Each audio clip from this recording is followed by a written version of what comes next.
मेरे साथ हैं विजय त्रिवेदी।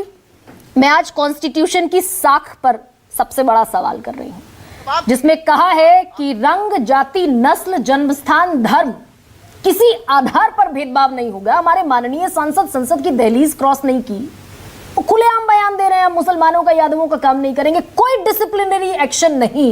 यानी कि ये हमारी पॉलिटिक्स की असल ग्राउंड रिपोर्ट को सूट करता है क्या? गरिमा जी, बहुत गंभीर आपने सवाल उठाया है। पूरा इशू ही बहुत गंभीर है, लेकिन उसके बहुत सारे पहलू और हैं।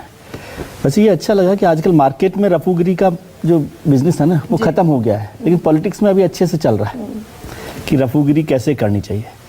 आप इसको गंभीरता से समझिए। जेडीयू के जो सांसद हैं देवेश ठाकुर साहब, उन्होंने ये बात क्यों कही, और आपने सवाल पूछा कि ये आपको कैसे पता चला।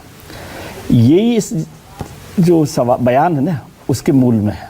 हमारे पूरे इलेक्टोरल सिस्टम में एक बड़ा बदलाव हुआ है, जिसे मैं बहुत गंभीरता से पहले शायद आपके साथ कभी चर्चा नहीं, लेकिन मैं उठा रहा हूँ। जब बैलेट पेपर से हमारे यहाँ पर वोटिंग हुई,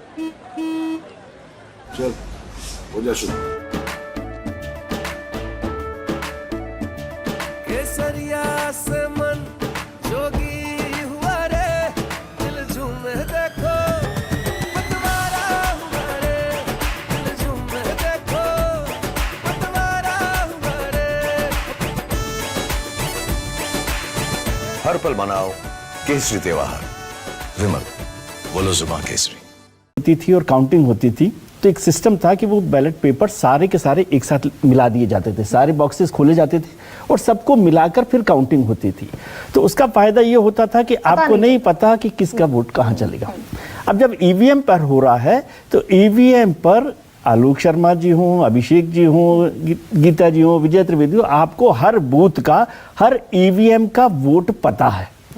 और उससे क्या विशेषनेस होती है कि आपको पता पड़ जाता है कि इस इलाके में ये वोट है, क्योंकि वोटर लिस्ट जो है पूरा का पूरा, वो पता है आपको कि इसमें जो ईवीएम है, इसमें 1000 वोट है, उसमें से 800 वोट किसको मिले हैं, 200 वोट किसको मिले हैं, जिसको आपने शायद पहले प्रोग्राम में एक बार चर्चा हुई थी, वोट जिहाद की भी, जो एक पार्टी के नेता ने वोट जिहाद की बात की थी मुंबई के एक सीट को लेकर, कि वहां पर किसी एक समुदाय के वोट नहीं मिले उन्हें, तो वो वोट जिहाद कहा गया। तो एक तो ये गंभीर मसला है, इलेक्शन कमीशन को इस सिस्टम पर भी समझना होगा कि ये एक बहुत बड़ा गोपनीय वोट की बात आप कर रही हैं, गोपनीय तो रहा ही नहीं है। लेकिन विजय जी, मैं तो इससे और बड़ा सवाल पूछ रही हूँ कि अगर मुझे ये पता है कि मुझे मुसलमानों ने वोट नहीं दिया, तो वो जो एक आला जर्फी की बात होती है, भाई आला जर्फ किसका? मेंबर ऑफ पार्लियामेंट है आप। नहीं, वो तो आ रहा हूं मैं आपको बिल्कुल, मैं दूसरी बात कर रहा हूं। तो आला जर्फी जिसकी उम्मीद करते हैं हम अपने प्रतिनिधि से, रिप्रेजेंटेटिव से, वो कहां चली गई? नहीं, वो तो ठीक है, वो तो है ही सवाल। मैं कह रहा हूं कि ये एक बड़ा बदलाव हुआ है, इसका भी एक नुकसान उठाना पड़ रहा है हमें।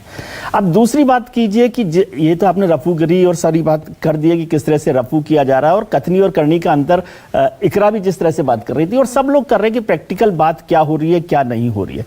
महत्वपूर्ण यह है कि आप देखिए कि क्या एक कम्युनिटी जो 15% हो देश में, उसका रिप्रेजेंटेशन लगातार गिर रहा है कि नहीं गिर रहा। आज 24 MP आए हैं 18वीं लोकसभा में, सबसे कम है आजाद हिंदुस्तान में, 4% है। तो बीजेपी की तरफ से एक भी, और भारतीय जनता पार्टी है उसमें एक भी MP नहीं है 240 में से। उनके जो 600, 700, 1400, 1500 MLAs हैं, उसमें भी एक मुसलमान नहीं है। तो ये गंभीर मसला दूसरे तरीके से, और इसको आप पार्लियामेंट से मत जोड़िए, पहले नहीं, थोड़ा सा सुन लीजिए, पार्लियामेंट से पहले नहीं, जो इलेक्शन होता है, जब हम कहते हैं, कहते हैं कि इलेक्शन के बाद हम नहीं, प्रॉब्लम वो है, प्रॉब्लम यह है कि इलेक्शन में ही आप इतना बांटते हैं कि वो विशेषता एक दिन खत्म हो जाएगी। क्या मैं आपसे रोज प्रोग्राम से पहले गाली गलौज करूं और फिर प्रोग्राम में आके कहूं गरिमा जी आपसे बेहतर कोई एंकर नहीं, वो नहीं चलेगा ना। तो ये बिटरनेस वहां से बढ़ती, कोई बात नहीं होती। जेडीयू के MP के लिए अभिषेक जी ने इतनी बात की, क्या एक्शन लिया? क्या एक्शन लिया गया? और गिरिराज जी का जिक्र किया, वो तो दोबारा भी मंत्री बन गए हैं। तो महत्वपूर्ण बात यह है, संघ प्रमुख बार बार, आप अहंकार की बात करें, उन्होंने तो कहा कि मुसलमानों के बिना हिंदुत्व अधूरा है। बिल्कुल। क्या भारतीय जनता पार्टी उस मसले पर काम कर रही है कि नहीं कर रही? मोहन भागवत तो कहते हैं मुस्लिम भी हमारे भाई हैं, लेकिन बीजेपी की मैं नेताओं की फौज गिनाना शुरू करूंगी तो कितने निकलेंगे मैं खुद नहीं जानती, जो मुसलमानों को सेग्रीगेट करके कॉन्स्टिट्यूशन को ठेंगा दिखाते हैं।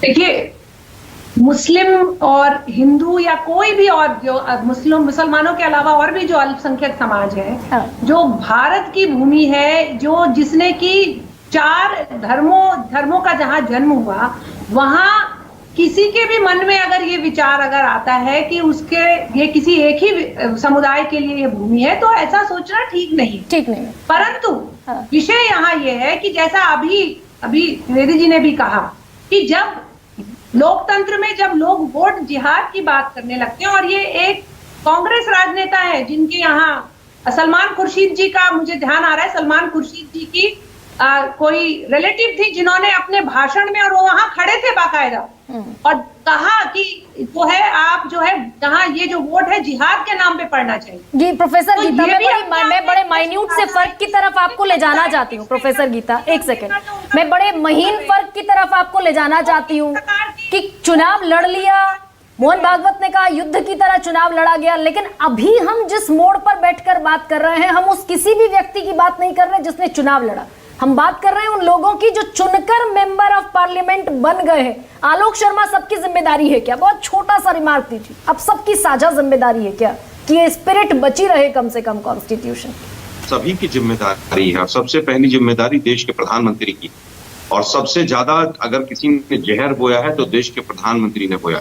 और आज बीजेपी समर्थन के लोग जो अगर कहें कि ये उसने ऐसा बोला, तो ऐसा लगता है वो कहावत है कि 900 चूहे खाकर बिल्ली हज को चले। पूरे समाज को बांटने का काम अगर किसी ने किया है तो बीजेपी ने किया है। तो ये सबकी साझा जिम्मेदारी है। शुरुआत में इकरा हमारे साथ जुड़ी थी, समाजवादी पार्टी की सांसद, जिन्होंने बड़ी साफगोई से माना कि भाई जमीन की सच्चाई कुछ और है।